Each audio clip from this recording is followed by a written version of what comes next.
Everybody, it's the Wednesday evening edition of the Valley's geekiest, nerdiest, most in-depth weather forecast video. We have no barn burners coming up anytime real soon. The big impacts from the snow that we had yesterday are the last big wintry impacts that we expect anytime real soon. I wanted to start out this evening with another kind of recap of the storm and how it did compared to expectations. I don't want to beat a dead horse too much here, but I did want to give a little more detail on the forecast versus reality, and what you see on this side of the screen was the final map that we put out Monday evening. That was our forecast, calling for a wide swath of 5, 6, 7 inches, even 7 inches plus in northern Trumbull and northern Mercer, and then 3 to 5 was the forecast for most of Columbiana County. Above my head is what actually happened, and of course what sticks out is kind of our force field that led to lower amounts, even though the snow did reemerge in the evening hours. The writing was on the wall as far as the forecast went in places like Austintown and Canfield, and Sebring and Beloit and Salem and places like that. There just wasn't as much snow as we expected. In the meantime, we had a very tight gradient, of course, between big-time snows and not much at all. Youngstown, slushy inch or two, and then you go up 11 towards Vienna, and you ran into a world of hurt in a pretty big hurry late yesterday afternoon into yesterday evening, and 7, 8 inches pretty common. Vienna to Warren, over to Sharon, and then you found 1 foot plus amounts in northern parts of Trumbull and Mercer counties. And it even overachieved a little bit in this area, down towards the Ohio River. 5, 6 inches was pretty common down towards East Liverpool. Now, we had 3 to 5 in the forecast, but I did mention I would be surprised if a lot of places, or many places, had more than 5 down there, and ended up being a little bit more than that in many communities around Calcutta, and again, down the hill towards East Liverpool as well. I would give our overall forecast for this system for our entire viewing area, I would say it was a C. I would give the forecast a B for this area, and for the top area, for our northern area, I should say, and then it was kind of like a D through here. And so I'd average it out to say it was about a C. We've done better, but we've had worse snow busts as well. And, I've, of course, had some trolls, of course, on Facebook over the last couple of days. Those who were in the snow desert or the force field were pretty unhappy with the forecast. But this is the nature of lake effect snow. Even though this was not purely a lake effect event, it was a lake enhanced event.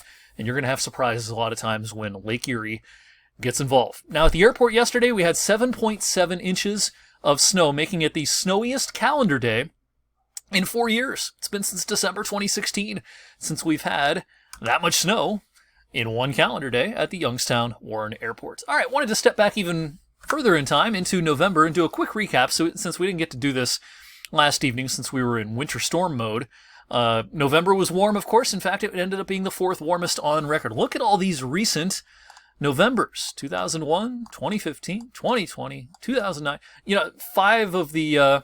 in 2011, too. 5 of the top 6 have been in this century. Top of the mountain pretty easily is 1931. As is often the case, those 1930s temperature records are kind of hard to beat at times.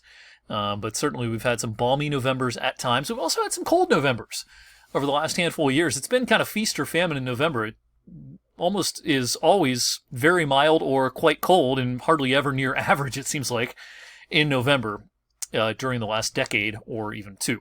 All right, things are quiet out there this evening. Next to weather makers out across the southern plains.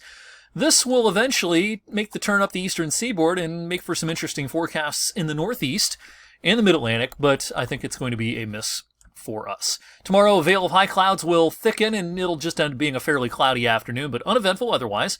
Again, kind of a squeeze play on Friday. I think there'll be a front approaching from the north, a little disturbance in the northern branch of the jet stream, and then you have this southern stream moisture trying to encroach, and it's going to be a pretty cloudy day. Maybe there's a couple of rain showers Friday, maybe a couple of wet snowflakes trying to mix in, but it's all pretty low impact, and many places will probably try to get away with a dry day. There's the strengthening East Coast system on Saturday.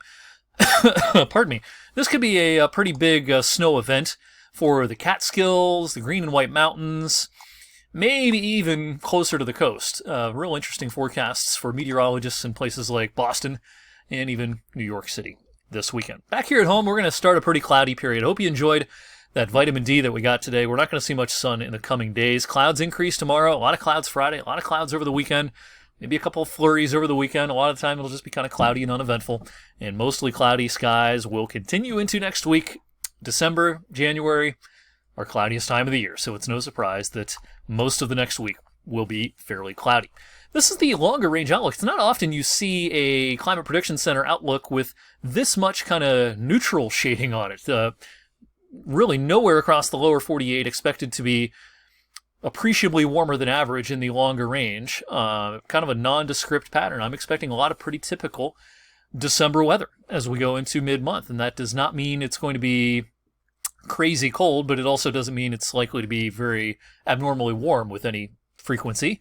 And I've been mentioning this of late, and just a reminder from our winter forecast that we did say that December had the best chance of the 3 winter months to be a little bit stormy and have some colder periods compared to average. I'm still pretty confident that January and February are likely to be quite balmy compared to the average, so December might end up being our most wintry month of the next 3. We'll see how that works out, and I'm going to update the winter forecast probably next week.